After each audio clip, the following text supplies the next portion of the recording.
Welcome to this Football Manager 2020 tactics video where I'm going to show you my goals galore Red Bull Salzburg tactic that managed to win me the Austrian Bundesliga, going unbeaten in the process, the Austrian Cup, and, quite miraculously, the Champions League. So here you go, here it is, in all its glory. Now in this video I'm going to walk you through this tactic, show you obviously the instructions, show you the individual play instructions, show you some results, show you some analysis of the tactic, etc. But before I do, I kind of want you to read the small print. There's some terms and conditions. Now this tactic was created on the FM20 beta. I have uploaded tactics videos before, just after the beta or during the beta, and then there's someone that's commented in July 2020 saying this tactic doesn't work. Basically, this tactic has worked for me on the beta during the 2 weeks of the beta. It has been magnificent, as you can see from the results. But it has worked with Red Bull Salzburg on the beta. It might not work after the beta with all the updates on the official game. The match engine will change, there'll be some tweaks. And it might not work with another team. It may only work with Red Bull Salzburg. But a few people that watch my Red Bull Salzburg series wanted me to do a tactics video to have a look at it in a bit more depth, upload the tactic for you to download, and you can try it out yourself. But please, don't expect it to work with your team. I don't think there's really any such thing as plug and play tactics these days. There are tactics that can do a very good job, but you still have to adapt your tactic. Regardless of how good it is and how good your team is, you still need to adapt in-game, maybe make the odd tweak as well to suit your team, to suit your players. This tactic just worked brilliantly with this Red Bull Salzburg team and the players that the club has. As you can see from these results, we scored tons of goals throughout the season. I will poke out some highlights. For example, the 7-4 win against Dortmund, and of course the Champions League final as well against PSG, which was a ridiculous result. But as you can see, we only lost 2 competitive games all season, both in the Champions League group stage. We went unbeaten in Austrian domestic football, and we were sensational in the Champions League as well, winning the final 4-1. But please, please, please, before you comment saying this tactic doesn't work, I'll remind you, it worked on the FM20 beta with the Red Bull Salzburg. I have not tested it with any other team. You are welcome to download it via the link in the description below, stick it into your game and test it yourselves to see if it works. So then, it is a gegenpress tactic. I used the gegenpress function when creating the tactic, but obviously customized it. I'll walk you through the instructions first and then some play instructions. So we've got it on attacking mentality, and I kept it on attacking for 95% of the season. I always went into games attacking regardless of who we were playing, but there were odd times when I changed it to positive or balanced or cautious or even defensive, probably 1 or 2 times throughout the season. But I think it was against Man City in the semi-final of the Champions League I changed to defensive for the last few minutes, but I nearly always kept it on the attacking mentality. In the possession things, I've got these instructions. Shoot on sight is selected simply because of the flaws in the FM20 beta. One-on-ones are broken. Hopefully they will fix it. And if it is fixed, you might want to turn that off because this tactic does create chances. It creates one-on-one clear-cut chances for the strikers. Haaland scored 43 goals this season. He probably would have had 60 if all his some of his clear-cut chances had been scored. It could be even more of a goals galore tactic. It might actually suit the actual official release of FM20 more. I'll be surprised if it does. I think I have taken advantage of the beta match engine, but we shall see. I turned Be More Expressive on as well because I want to just have this very creative, flowing football, and it with the extremely high tempo and slightly more direct. You know, sometimes there's some short, slick passing. Other times we do go direct over the top or down the wings for our fullbacks or wing backs to run onto. We play out defence, play from the back with Stankovic as the sweeper keeper on attack. And it just worked wonderfully doing that way. In transition, we've got it on counter press, counter. I've got the goalkeeper to distribute quickly and distribute to the centre backs. They then tend to play it out wide to the wing backs, take short goal kicks as well, as you can see there. So we really are getting in the faces by counter pressing and countering as well when we win possession back. Out of possession. Now, this is extremely brave football. We've got it on a higher defensive line and a much higher line of engagement with the attack as well. Now, this is interesting because this really is working with the beta because, as I've said, one-on-ones don't work. It doesn't matter if the opposition strikers continue to get one-on-one chances by just blasting it over our defensive line because Stankovic always saves them. However, as I've said before, if they fix that for the official release, which I'm sure they will, you might want to pull this defensive line back because you don't want strikers getting round the back of your back line all the time. You might want to try the offside trap. That might work. You might want to give that a go. Of course, we've got the extremely urgent pressing intensity because we're on the gegenpress. Called it the Salzburg gegenpress goals galore tactic. That's what we've gone with. I occasionally would press get stuck in the second half if we just weren't really... If it was like 0-0, I might sort of get stuck in and just tell my players to try a bit harder. So that is the team instructions for you and a bit of an explanation as to why I've picked them. It really does work very well with this with the players that are at the club. So looking at the player instructions, there are a few tweaks, I think, for the top of my head, but most of them, I mean, sweeper keeper on attack, that's just the instructions that you get with a sweeper keeper. We've then got the normal central defender, and then a ball-playing defender. Ongwene was the ball-playing defender, even though, you know, he's not the best passer. He's got 11 on passing, but it worked. He was good enough in that role. The wing-backs are so important to this system. There's another sort of maybe flaw. Don't know if it's a flaw. With the match engine, the wing-backs tend to just switch play constantly to each other all the time. And it does work 95% of the time. They tend to find their man and loads of space down the wings. We're not even playing a wide style. We're playing standard width, but those guys just get round the back all the time. So Christensen on the right hand side he's a brilliant player, I must say, but he's on wing back attack. Those are the instructions. I did select cross aim target man for the wing backs to get it to Erling Haaland because he is good in the air. He's got 14 heading, 16 jumping reach, and he can beat defenders. He's strong as well. As you can see, 16 on strength, and he's only 19. He's a ridiculous player. If you haven't tried to sign, if you're a big club in Europe, sign him because he is a ridiculously talented striker on the game and in real life, of course. So the same is for Voba. He was an incredible player as well down the left-hand side. So I've put cross-aim target man. Everything else is just the standard instructions that are selected for that role. I did start off with a normal defence midfielder, but switched to a half-back. It was usually Romalo in that role for the majority of the season. Ashton Miro played there in the Champions League final because Romalo was suspended. But the half-back on defend, I've not done anything. We've got dribble less hold position. That's the standard instructions for a half-back. He switches it. He sort of falls back into the defence, creates a 3, meaning the wing-backs can get forward. And in theory, it means we've got a bit more cover when the opposition attack. You might want to experiment with that role. But Romalo played very well in that role this season. The box-to-box midfielder now, Janazovic, just scored so many long-range goals this season. He's only got 12 on long shots, but long shots are flying in on FM20, which is why I did select the shoot on sight instruction, just to take advantage of the fact that there are so many long shots flying in, and he just banged them in from all over the place.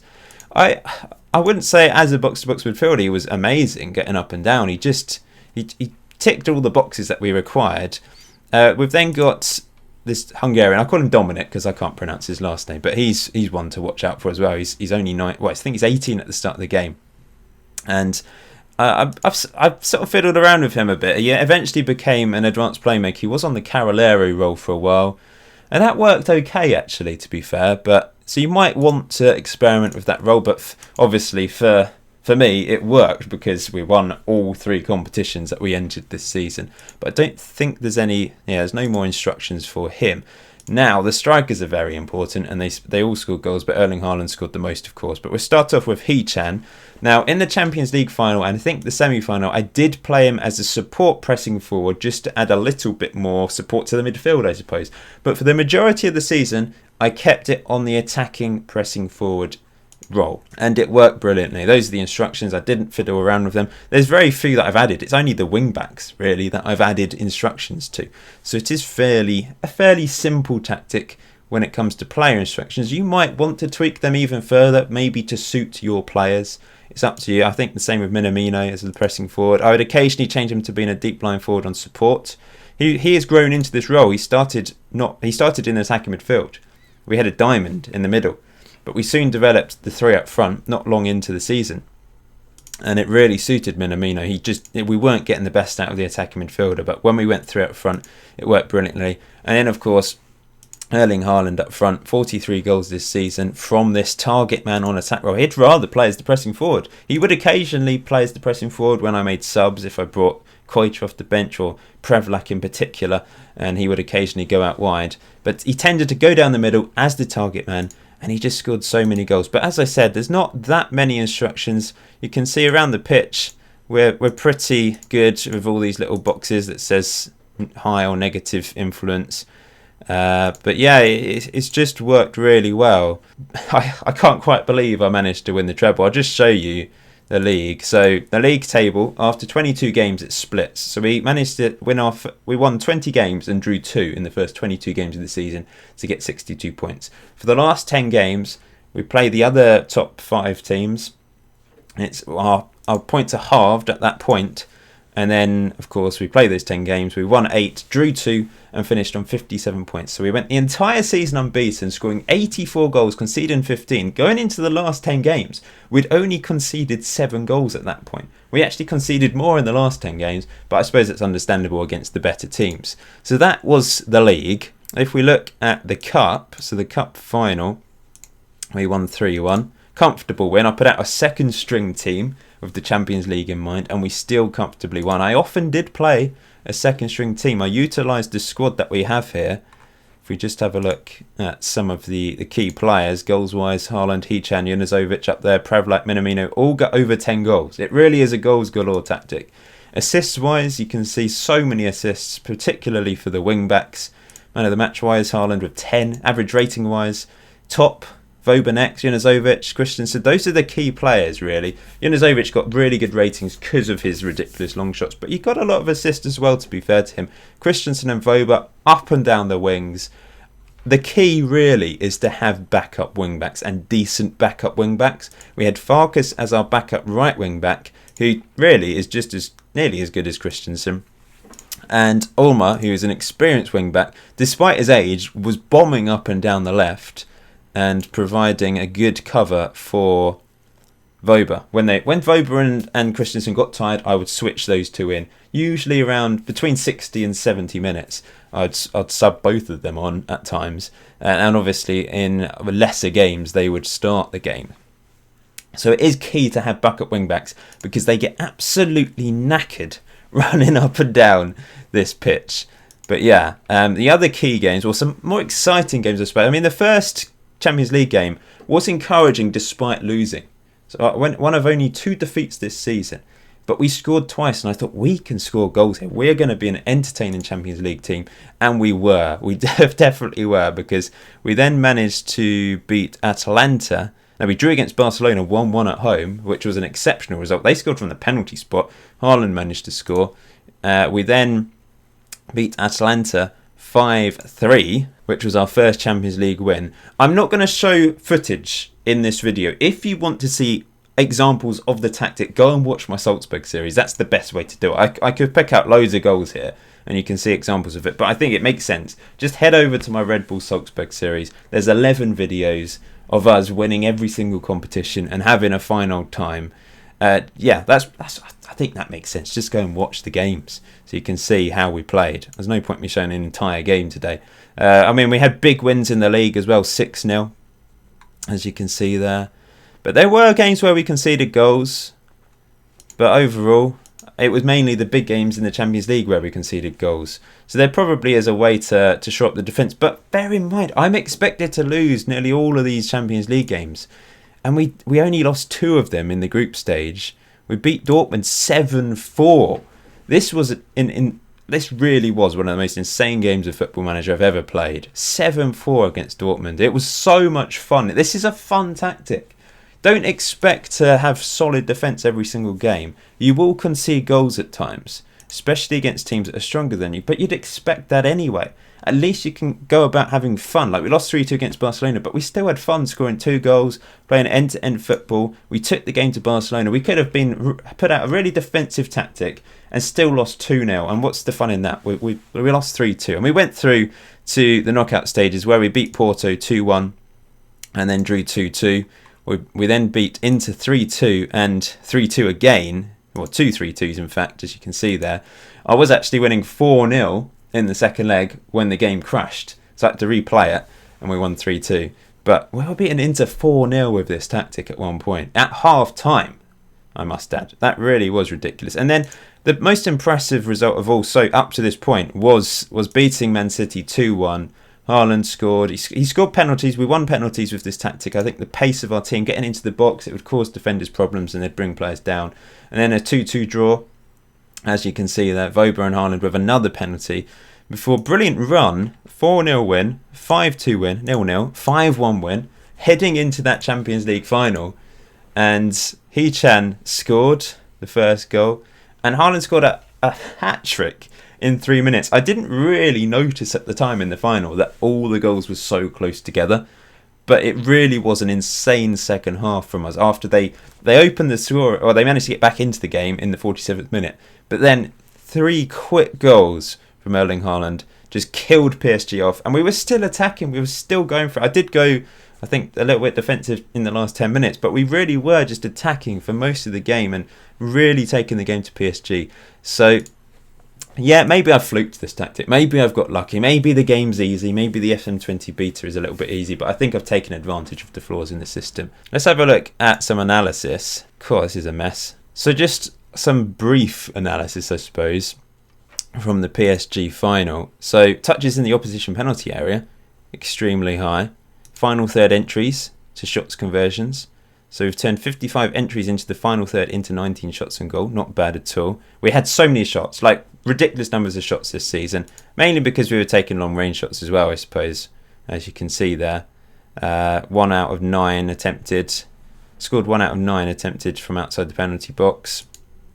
This is just in one game. If we look at, I think it probably does actually make sense to look at the last few games. We'll take off the 0-0 because that's a bit of a fluke. But this, yeah, over the last 4 games where we won convincingly, 8 of 17 goals scored from around the penalty spot, 5 of 47. I mean, we had so many long shots, but a lot of them did eventually fly in, as you can see there. So weak points. I think I'll just look at the weak points of the Champions League final for you.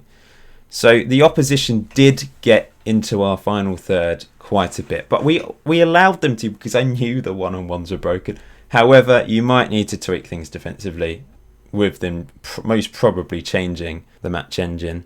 We lost possession. I mean, Christensen lost the possession, and I think that mainly was us switching play. The wing-backs really did switch play so much. And one thing I think really helped in the final, I can't see it, but what the individual player instructions, opposition instructions, sorry, I closed down Rainier and Bernat because I knew this switching thing happened so much. So by closing them down, we did win the ball back quite a bit when they tried to switch play.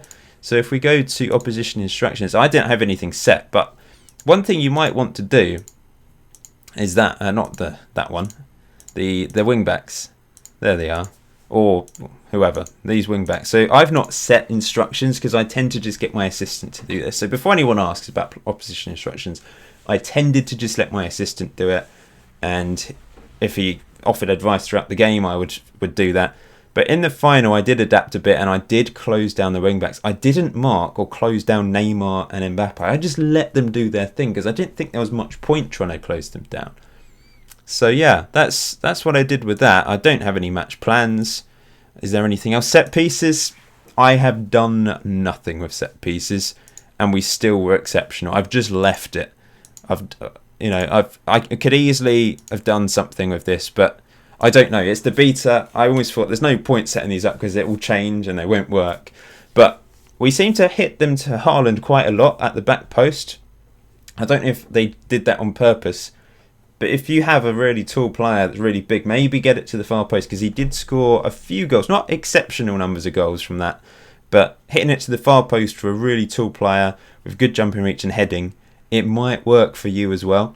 So that's just a tip. but I don't know if it doesn't happen all the time. That's what I'm going to say. Let's look at the goals. So, I mean, we score goals all the time, as you can see here, throughout everything. Number of shots.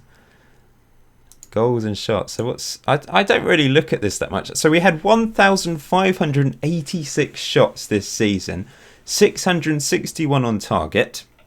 So we obviously had a lot of long shots that were flying wide of the goal, and we scored 135 goals. So we certainly had a lot in the bottom corners, top corners, a few down the middle. That doesn't really mean a huge amount, but the shots wise, it really was pretty ridiculous what we managed to achieve this season. I'm interested, goals percentage. Is that 27% of our goals in the bottom corners, basically?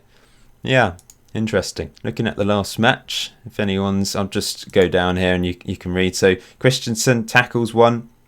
I think he probably made a lot of interceptions as well. He's won a lot of headers, to be fair to him. That's good. 100% of headers won by Ngueni. Passes completed, 92%. Vauci.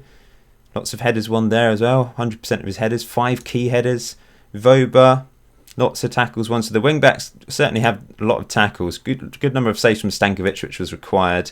The half-back doesn't complete a huge number of passes. 76%. It's not the best. But we do play quite a few long passes, I suppose. Dominic covers the distance. I'm surprised it's not showing Christensen covering loads of distance, because he really... Those two really do. I mean, the midfielders obviously run a lot as well, as you can see there. Minamino, 50% of his headers, not bad for him. 58% won by Haaland. Not a very good passing completion rate, but that's not what he's about. He only made 10 passes in the entire game. But as I said, that's just not what he is about whatsoever, I suppose. These are the stats from the final. 35 shots to their 19. We're Red Bull Salzburg playing PSG with Mbappe, Icardi, Neymar, Gana Gay. They've got incredible players. And we were just in their faces. We actually had more possession, which is quite rare for us in the Champions League. We tended to have more possession in the league, but that's expected. We were just phenomenal in this final, all around the pitch. Average rating, exceptionally high. Here's some stats in more detail if you're interested. You can have a look at that. But this is just one game from the final. Here we go. This is how far they run. So Christensen came off in the 63rd minute. So 2/3 of the game he'd run 9.4 kilometres. So he would have run, another 3.5 maybe in the last third, possibly. About 3. So he would have run 13. But I think the difference between the wing backs and the central midfielders, who ran a lot as well, is the fact it would be at pace. Like, they would really get up and down the pitch constantly. Whereas Junuzovic, they might be jogging around in the middle a bit more, I suppose. It's more intense running from the wing backs. I mean, Farkas added on to Christensen would mean the right wing back had run the most. In fact, Voba ran more than Christensen, but he actually did come off later. Yeah, he came off 7 minutes later. So yeah, the wing backs do run around a lot. Goalkeepers run a surprising amount, 7.2 kilometres in a game. We run a lot. That's just the style. It really is an intense style of play. You need to have rotation in your team. I did regularly put out second string teams in league games.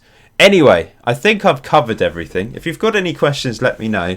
If you do download the tactic and give it a go and it works, then let me know. If it doesn't, then fair enough. But please don't attack me by saying, it's rubbish, it's not working. Because, as I've said, it has worked for my Red Bull Salzburg team on the Football Manager 2020 beta. There is absolutely no guarantee it will work with anyone else, even on the beta. There's absolutely no guarantee it will work during the actual release of FM20. But as it stands, for me, I had a lot of fun. It was probably the most insane tactic I've created in terms of intensity. We scored so many goals. We had a solid defence in the league and cup, but it was just really the Champions League where we conceded quite a number of goals, understandably so. But we will leave it there. Thank you for watching this FM20 video. If you haven't subscribed to the channel before and you're new, then please hit that subscribe button for more Football Manager 2020 content. Until next time, enjoy FM20. Enjoy the rest of your day. I'll see you very soon.